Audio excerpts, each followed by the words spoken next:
சிறப்பு கவனஈர்ப்பு தீர்மானத்தில் தாங்கள் குறிப்பிட்டுள்ள அந்த செய்திகளை பற்றி மட்டும் நீங்கள் இங்கே பேச வேண்டும். விரிவாக விளக்கமாக பேசுவதற்கு மானிய கோரிக்கைகள்லாம் வருகிற போது நீங்கள் பேசிக்கொள்ளலாம். இப்போது உங்களுடைய கடிதத்தில் குறிப்பிட்டுள்ள எந்த விதியின் கீழ் நீங்கள் கொடுத்தீர்களோ அதை நான் மாற்றி சிறப்பு கவனஈர்ப்பு தீர்மானமாக எடுத்துக்கொண்டிருக்கிறேன். சுருக்கமாக நீங்கள் கடிதத்தில் சொல்லியுள்ள அந்த பிரச்சனையை மட்டும் நீங்கள் பேசும்படி கேட்டுக்கொள்கிறேன். ஏன் அனைத்து கட்சி கூட்டத்தை கூட்ட மறுக்கிறீர்கள் என்பதுதான் சிம்பிளாக நான் கேட்கக்கூடிய கேள்வி. நாம் தொடர்ந்து அழுத்தம் கொடுத்த பிறகு இப்பொழுது ஜூலை 28ஆம் தேதி அன்னைக்கு பிரதமருக்கு 2வது கடிதத்தை நம்முடைய முதலமைச்சர்கள் எழுதியிருக்கிறார். எங்களுடைய தலைவர் முதலமைச்சராக இருந்தப்போ தமிழ்நாட்டுடைய பிரச்சனைகளுக்காக கடிதங்கள் எழுதினதை விமர்சித்து இப்போ இங்கே இருக்கக்கூடிய முதலமைச்சர் அவர்கள் என்னென்ன பேசியிருக்கிறார் என்பதை இங்கே கொஞ்சம் ரீவைண்ட் செய்து நீங்கள் பார்க்க வேண்டும். முதலமைச்சர் பேச்சை தான் இங்கே நான் அவை குறிப்பில் குறிப்பிட விரும்புகிறேன். அதை நீக்க மாட்டீங்க அப்படின்னு நான் நம்புகிறேன்.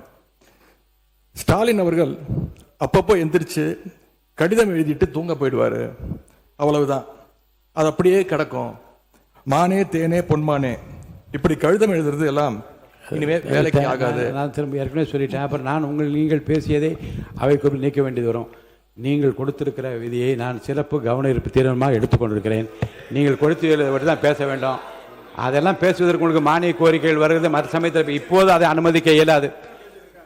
அது கவன ஈர்ப்பில் விதிகளின்படி எந்த பொருள் குறித்து நீங்கள் கவனஈர்ப்பு கொடுத்து சிறப்பு கவனஈர்ப்பு கொடுத்திருக்கீங்க அதை குறித்து மட்டும்தான் பேச வேண்டும். மீதி விஷயங்களை பேசுவதற்கு நான் அனுமதிக்க மாட்டேன். தேவையற்ற சர்ச்சையும் எதை நோக்கி போக வேண்டும் என்று இந்த தமிழ்நாடு விரும்புகிறதோ அதை நோக்கி மட்டும் போங்கள். இங்கே இதை ஒரு பெரிய அரசியல் இருக்கு. நான் இல்லை கேளு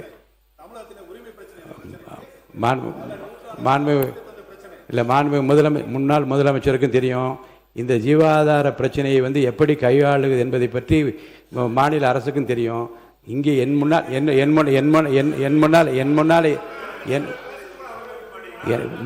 என் முன்னாலே இருப்பது விதிகளின்படி இந்த பேரவையை நடத்த வேண்டும் என்பதில் நான் அக்கறையாக இருக்கிறேன். விதிகளுக்குட்பட்டு அவர் அவசியம் என்று கருதி அந்த பிரச்சனையை எடுத்திருக்கிறேன்.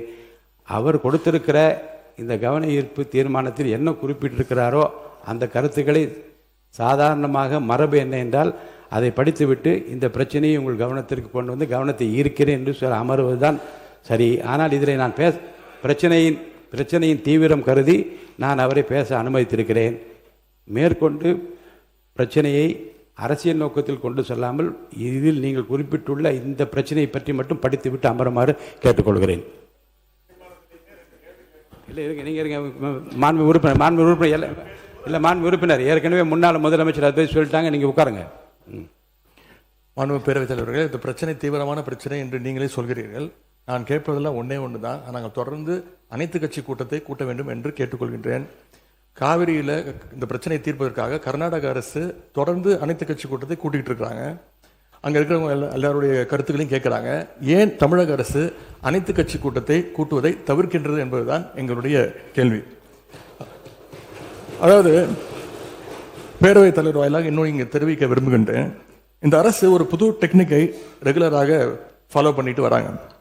எதையாவது ஒன்று செய்யறதுக்கு முன்னாடி அந்த செய்தி இவங்களே லீக் பண்ணிடுறாங்க. உடனே அதற்கு எதிர்ப்பு பலமாக இருந்தால் உடனே ஒரு யூடியூன் சொல்கிறேன். தேவையற்ற பிரச்சனை திருப்பும் நான் சொல்லுகிறேன்.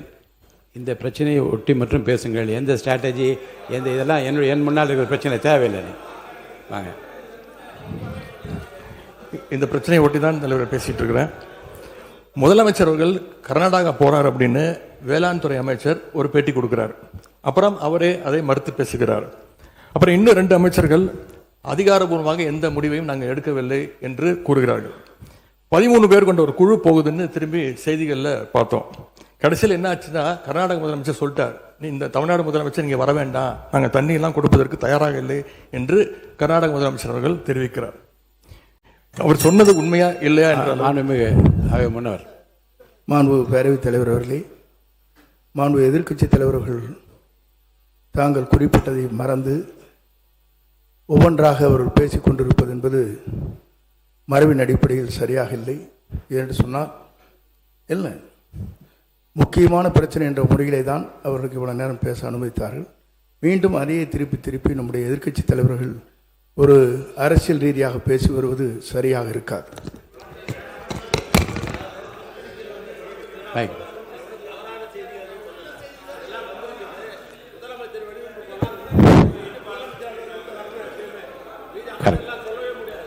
உட்காரு.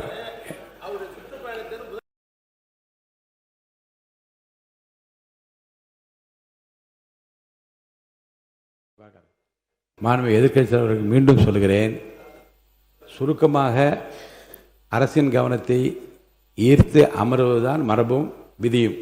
அந்த அடிப்படையில் உங்கள் பேச்சை நீங்கள் முடித்துக் கொள்ளுமாறு நான் போட்டு கேட்டுக்கொள்கிறேன். தவறாக எதுவும் பேசவில்லை. இல்லை, தவறு சரி. அனைத்து கட்சி கூட்டத்தை கூட்டப் போகிறீர்களா இல்லையா, எப்பொழுது கூட்டப் போகிறீர்கள்? இன்னொன்று, கர்நாடக முதலமைச்சர் சொல்றாரு, முதலமைச்சர் இங்கே வர தேவையில்லை, தமிழ்நாடு முதலமைச்சர் இங்கே வர தேவையில்லை, தண்ணி நாங்கள் கொடுக்க முடியாது, தண்ணி இல்லை அப்படின்னு கர்நாடக முதலமைச்சர் சொல்லியிருக்கிறார். இதையெல்லாம் கேட்டுதான் நான் தெளிவுபட விரும்புகின்றேன். முதல்ல தமிழக முதலமைச்சர் கர்நாடகா செல்வதாக இருந்தாரா? அப்படி இருந்தால் ஏன் செல்லவில்லை? இப்பொழுது உங்களுடைய நிலை என்ன என்பதுதான் என்னுடைய கேள்வி. ரெண்டாவது பிரச்சனை, பயிர்க்கடன் தள்ளுபடி பற்றி பேச விரும்புகின்றேன். தேர்தல் வாக்குறுதியில் நீங்கள் கொடுத்த வாக்குறுதி முழு பயிர்க்கடன். நான் இதெல்லாம் அனுமதிப்பதாக இல்லை. உங்களுடைய 56 விதியின் கீழ் கொடுத்திருக்கிற கடிதத்தில் ஒட்டி நீங்கள் நிறைய சொல்லிவிட்டீர்கள். நான் உறுப்பினர்கள் பேச வேண்டும். கவனத்தை ஈர்க்கின்ற அந்த நேரம் முடிந்து விட்டது. நான் அடுத்த உறுப்பினரை பேச அழைப்பேன். ஹெட்டிங் வேண்டாங்க. நான் என்ன சொல்ல, நீங்கள் பாருங்க, உங்களுக்கு பேசுவதற்கு மாண்புமிகு எதிர்க்கட்சி தலைவருக்கும் மாண்புமிகு எதிர்க்கட்சிகளுக்கும் பேசுவதற்கு நிறைய அவகாசம் வேறு வேறு மானிய கோரிக்கைகள் வருகிறது. அப்போ நீங்கள் விரிவாக விளக்கமாக நீங்கள் பேசுங்க, பதில் சொல்வதற்கு அமைச்சத்தை இந்த ஒரு முடிங்க. ரெண்டாவது, இந்த பயிர்க்கடன் தள்ளுபடி நீங்க தேர்தல் வாக்குறுதி கொடுத்திருக்கிறீங்க, முழு பயிர்க்கடன் தள்ளுபடி அப்படின்னு. மாண்புமிகு பேரவைத் தலைவர் அவர்களே, மாண்புமிகு எதிர்க்கட்சி தலைவர்கள் கொடுக்கின்ற சிறப்பு கவன ஈர்ப்பு தீர்மானத்தில் அது இடம்பெற்றிருக்கிறதா என்பதை அறிய விரும்புகிறேன். போதும்.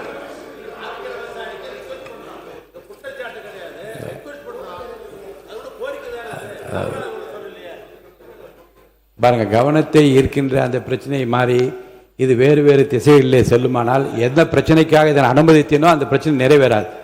அருள் கூர்ந்து இதற்காக தான் நாங்கள் விவசாயிகள் போராடிட்டு இருக்கிறாங்க.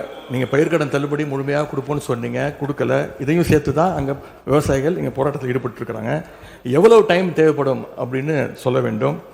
அதே மாதிரி டெல்டாவில் இருக்கக்கூடிய அனைத்து தரப்பு விவசாய சங்க பிரதிநிதிகளையும் சந்திச்சு பேசுகிற மாதிரி முதலமைச்சர் அவர்கள் ஒரு கூட்டத்தை கூட்ட வேண்டும்.